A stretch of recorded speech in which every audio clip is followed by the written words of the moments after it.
Hello everyone, good morning. Neelkanth YouTube channel पर आपका हार्दिक स्वागत है, अभिनंदन है। आज अपन पढ़ने जाने वाले हैं मोस्ट इम्पोर्टेंट क्वेश्चन। जिन बच्चों का कल जीएनए एनाटॉमी का पेपर है उन बच्चों की क्लास बहुत ज़्यादा इम्पोर्टेंट है। मैं कुछ क्वेश्चंस यूनिट वाइज जो आपके इम्पोर्टेंट क्वेश्चन बन रहे हैं वो आपके सामने लेके आया हूँ कि मोस्टली अगर ये आप कवर कर लोगे तो आपका जो पेपर है वो आपका क्लियर हो जाए। अगर मैं बात करूँ सेल एंड टिश्यू वाले पेपर की, अपन थोड़ा फास्टली चलेंगे। क्योंकि आपके पास भी इतना टाइम नहीं है कि आप इसको ज़्यादा वो कर सको, इसलिए अपन रफली और अपन जल्दी जल्दी क्वेश्चनों को डिस्कस करता है। तो पहला क्वेश्चन है आपका पहली यूनिट का, सेल की संरचना का चित्र बनाइए। इसके अंदर आपको क्या करना है, सेल का डायग्राम बनाना है, उसके अवयव, उसके अंदर जो भी ऑर्गेनल्स है उनके बारे में आपको क्या करना है, लिखना है। जैसे आपको माइटोकॉन्ड्रिया, लाइसोसोम, गोल्गी काय, इनके बारे में दो दो चार चार लाइनें आपको लिखनी है। ये आपका 15 नंबर का क्वेश्चन आएगा। तो ये ध्यान रखना आप लोग कि 15 नंबर में आपको 7 से 8 पेज है वो कवर करने हैं। तो आपको क्वेश्चन को उस हिसाब से लिखना है कि ना तो कम हो ना आपके ज़्यादा पेज भरे जाए, ठीक है। नेक्स्ट अगर मैं बात करूँ टिश्यू, तो टिश्यू के अंदर एक तो टिश्यू की डेफिनेशन इंपॉर्टेंट है, इसके अलावा आपके टाइप्स ऑफ टिश्यू की, आपके टिश्यू कितने टाइप्स के होते हैं, ठीक है ना। नेक्स्ट आपका एपिथेलियम टिश्यू एंड आपका संयोजी टिश्यू, इसके बारे में आपसे डिटेल पूछी जा सकती। ज़्यादा इंपॉर्टेंट बात करूँ तो मैं आपका एपिथेलियम टिश्यू के बारे में, जो आपके 4 टाइप्स के होते हैं, सिंपल एपिथेलियम, स्टेडिफाइड एपिथेलियम, ठीक है। तो ये आपका बहुत इंपॉर्टेंट है। इसके अलावा मैं छोटे क्वेश्चनों की बात करूँ तो आपके छोटे क्वेश्चन में बनता है mostly function of the cell के बारे में पूछ लेगा कि सेल के फंक्शन के बारे में बताएगा। जैसे आपके माइटोकॉन्ड्रिया है और लाइसोसोम है, इनके बारे में ज़्यादा पूछा गया है। यह आपका सेल डिवीजन, और एक छोटा सा क्वेश्चन है आपका सेल साइकिल, जो बहुत कम पूछा जाएगा। मोस्टली ज़्यादा आपका पूछा जाता है सेल डिवीजन के बारे में। इसके अलावा इसके अंदर कोई क्वेश्चन अगर डायरेक्ट सेल डिवीजन ना पूछा तो ऐसे पूछ लिया माइटोसिस के बारे में बताओ, माइटोसिस क्या होता है। तो इस टाइप के आपको इन दोनों में से क्वेश्चन है वो मिलेंगे, ठीक है। नेक्स्ट अपन बात करते हैं हार्ट की, कि हार्ट के अंदर कौन से इंपॉर्टेंट क्वेश्चन। एक तो खुद बड़ा क्वेश्चन जो 15 नंबर में आता है कि हार्ट का आपको सचित्र वर्णन करना है, ठीक है। तो आपने हार्ट का बहुत अच्छे से डायग्राम बना दिया। उसके बारे में आपको कार्डियक साइकिल के बारे में लिखना है, जो आपकी 0.8 सेकेंड की रहती है, 0.8 सेकेंड की। और आपका कंडक्शन सिस्टम के बारे में कि आपका ऐसे नोड से आपकी इम्पल्स जनरेट होती है, वो ए बी नोड तक जा रही है, फिर बंडल ऑफ पिच तक, फिर आपके पुरकिंजे फाइबर तक कैसे कैसे वो जा रही है। तो आपको वो कंडक्शन सिस्टम इसके बारे में लिखना पड़ेगा। नेक्स्ट मैं बात करूँ, इसके अंदर एक छोटा क्वेश्चन है वो आता है तो सिस्टमेटिक सर्कुलेशन या परमोलरी सर्कुलेशन के बारे में ज़्यादा पूछा जाएगा। 1-2 बार आपके अरोटा के बारे में पूछा गया है, बट इस बार इतना ज़्यादा इंपॉर्टेंस है नहीं, बट ये आपके ज़्यादा इंपॉर्टेंट माने जाते हैं अगर मैं बात करूँ पिछले पेपरों के बारे में। नेक्स्ट बात करूँ मैं रेस्पिरेशन की, कि रेस्पिरेशन के अंदर भी वही आपका बड़ा क्वेश्चन कि रेस्पिरेशन का आपका पूरा श्वसन का डायग्राम पूछ लेगा आपसे, ठीक है, डिफाइन, और आपको लंग्स वगैरह का डायग्राम पूछ के इसकी जो मैकेनिज्म है वो बहुत ज़्यादा आपकी इंपॉर्टेंट मानी जाती है। मैकेनिज्म ऑफ द रेस्पिरेशन, जो श्वसन की क्रियाविधि इंपॉर्टेंट मानी जाती है। इसके अलावा मैं बात करूँ अगर आपके पार्ट्स में तो फेरिंग्स एंड ट्रेकिया, इसको ज़्यादा इंपॉर्टेंस दीजिएगा, और ट्रेकिया को ज़्यादा इंपॉर्टेंस दीजिए, क्योंकि छोटे क्वेश्चन ने पूछ लेती है कि जो सी शेप की जो संरचना होती है वो कहाँ पाई जाती है, किस ऑर्गन उसमें पाई जाती है।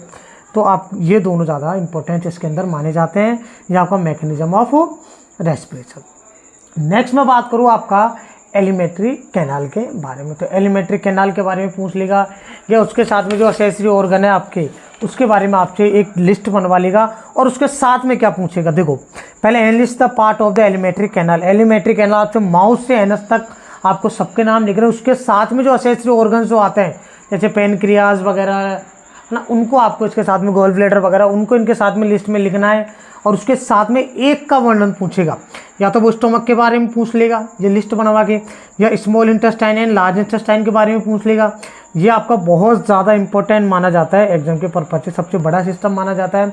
इसके अलावा आपसे इसमें लीवर के बारे में 5 नंबर 6 नंबर पूछ लेगा, गॉल ब्लैडर, पेनक्रियाज, इसोफेगस, और आपका डाइजेशन एंड एब्जॉर्प्शन। ये भी आपको बहुत बार क्वेश्चन पूछा है कि पाचन की क्रिया विधि और उसको आप समझाएं, ठीक है।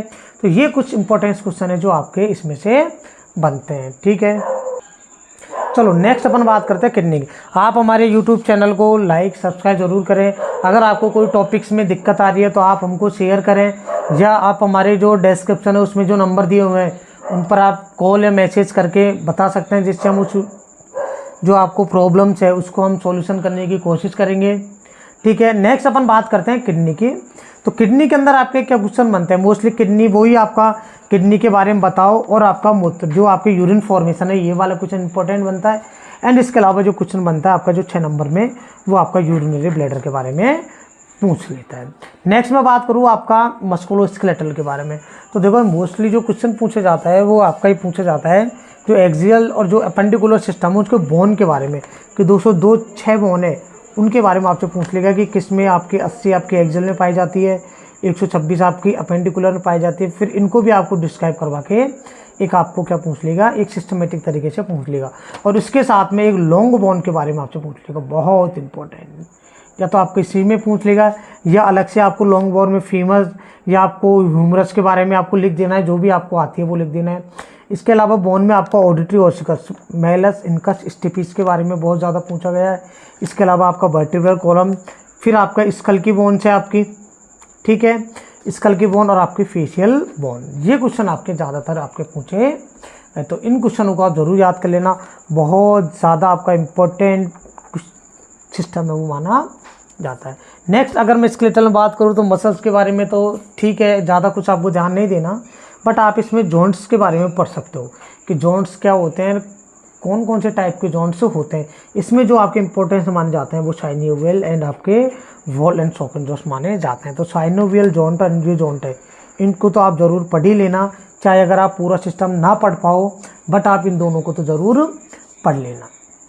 नेक्स्ट बात करूँ मैं आई की, तो आपको आई का डायग्राम बनवा सकता है और फिजियोलॉजी ऑफ आपकी विजन आपको पूछ सकता है कि कैसे कैसे आपकी जो आँख है उसको क्रिया विधि उसके बारे में आपसे पूछ सकता है। इसके अंदर छोटे में आपको एक रेटाइना है जो आपको ज़्यादा पूछा जाता है। ठीक है, इसके अलावा आप ईयर भी आप थोड़ा बहुत सुपरफिशियली आप देख सकते हो। नेक्स्ट आपका आता है बहुत बहुत इंपॉर्टेंट एंडोक्राइन सिस्टम, अंतःस्रावी। तो ये पूछ लेगा कि आपकी एंडोक्राइन ग्लैंड्स का नाम लिखिए, तो सबके नाम लिख के आपसे एक को आपको डिस्क्राइब करवा सकता है। जैसे पिट्यूटरी ग्लैंड के बारे में पूछ लिया, इसके फंक्शन के बारे में पूछ लिया, थायराइड ग्लैंड है इसके बाद फंक्शन के बारे में पूछ लिया, एड्रिनल ग्लैंड या आपकी थाइमस के बारे में पूछ लिया। और जो छोटे क्वेश्चन बनते हैं आपके जो 15 नंबर उसके अंदर आपको हार्मोन्स के बारे में पूछ सकते हैं कि फॉलिकल जो FSH हार्मोन है वो किस काम आता है। ठीक है, जैसे LH हार्मोन वो आपको ओवुलेशन के काम आता है, FSH हार्मोन क्या आता है, ठीक है ना, प्रोलैक्टिन हार्मोन क्या काम आता है, ऑक्सीटोसिन क्या काम आता है। तो वो आपके छोटे क्वेश्चन में आपको या मिलाने वाले क्वेश्चनों में वो आपके पूछे जा सकता है। तो मोस्टली अगर मेरे हिसाब से मानी जाए तो चारों ग्लैंड है बहुत ज़्यादा आपकी इंपॉर्टेंट मानी जाती है। नेक्स्ट बात करूँ मैं आपका रिप्रोडक्टिव सिस्टम में, तो रिप्रोडक्टिव में इतना कुछ ज़्यादा पूछा नहीं गया, या तो आपको एक और डायग्राम पूछा जाएगा कि आप मादा और जो फीमेल है उसके जननांगों के बारे में सचित्र बनाए, तो आपको चित्र बनवाना है। ठीक है, तो चित्र आप एक रफली आप बना के देख सकते हो। इसके अलावा जो इंपॉर्टेंस माने जाता है जो सबसे ज़्यादा आता है वो uterus, fallopian tube, menstruation cycle and testis के बारे में ज़्यादा पूछा का है। फेलोपियन ट्यूब का आप हमारे यूट्यूब चैनल पर देख सकते हो। इसके अलावा और जो भी सिस्टम्स है उनके धीरे धीरे हम वीडियो डाल रहे हैं, इसलिए आप ज़रूर चैनल को सब्सक्राइब ज़रूर करें। ठीक है, नेक्स्ट कुछ इंपॉर्टेंट क्वेश्चन जो बार बार रिपीट होते हैं, जैसे आपका क्रेनियल नर्व्स के बारे में और इसके काम, बहुत ज़्यादा इंपॉर्टेंट क्वेश्चन है। छोटे क्वेश्चन में पूछ ली जाती है एंड आपके बड़े वाले में पूछ ली जाती है। अगर मैं नर्वस सिस्टम की बात करूँ तो बहुत टफ सिस्टम होता है, याद करने में आपको दिक्कत आती है, तो आप पूरा याद ना करके ओनली सेरिब्रम, CSF और आप न्यूरॉन के बारे में इसमें देख सकते हो। ये 3 ही मोस्टली IO क्वेश्चन है। इसके अलावा आपको पूरा सिस्टम याद करने की ज़रूरत नहीं है। 3 बड़े क्वेश्चन आएंगे आपके, उनमें से एक क्वेश्चन आपको स्किप करना होता है, तो आप इजीली आप नर्वस सिस्टम को ऐसा कोई क्वेश्चन आता है जो आपको परेशान करता है उसको आप स्किप कर सकते हो। इस सिस्टम में आपको ज़्यादा टाइम खराब नहीं करना। इसके अलावा मैं बात करूँ कि आपके बहुत इंपॉर्टेंट जिनमें से 1 या 2 क्वेश्चन तो आएंगे ही आएंगे। नोजोकोमियल इन्फेक्शन जो आपको हॉस्पिटल एक्वायर्ड है, इसको ज़रूर पढ़ लेना। इसके अलावा आपका immunity, sterilisation and disinfection, immunisation और BMW जो न्यू, मैंने आपका इम्यूनाइजेशन का आपका अपने यूट्यूब चैनल पर डाल रखा है, आप वहाँ से देख सकते हो। ठीक है, तो ये 5 क्वेश्चन तो आपको करने ही करने हैं। इनमें से स्टेलाइजेशन वाला बड़ा क्वेश्चन भी आ जाता है। इसके अलावा नोजोगोमियल 6 नंबर, इम्यूनिटी 6 नंबर में ये आते ही आते हैं। लिम्फेटिक सिस्टम में ओनली आपको लिम्फ नोड के बारे में पढ़ना है और आपको ज़्यादा इस पर फोकस नहीं करना है। स्किन वाले क्वेश्चन इंटीग्यूमेट्री में आपको ओनली स्किन और डर्मिस एंड एपिडर्मिस के बारे में आपको करना है।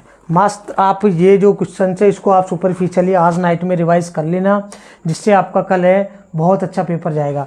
मैं हमारे नीलकंठ परिवार की ओर से जो भी बच्चे जीएनएम फर्स्ट ईयर की क्लास में कल एग्ज़ाम में बैठेंगे उन सबको हमारी तरफ से शुभकामनाएं। आप सब लोग बहुत अच्छे नंबरों से पास हो। Thanks, all the best all of you.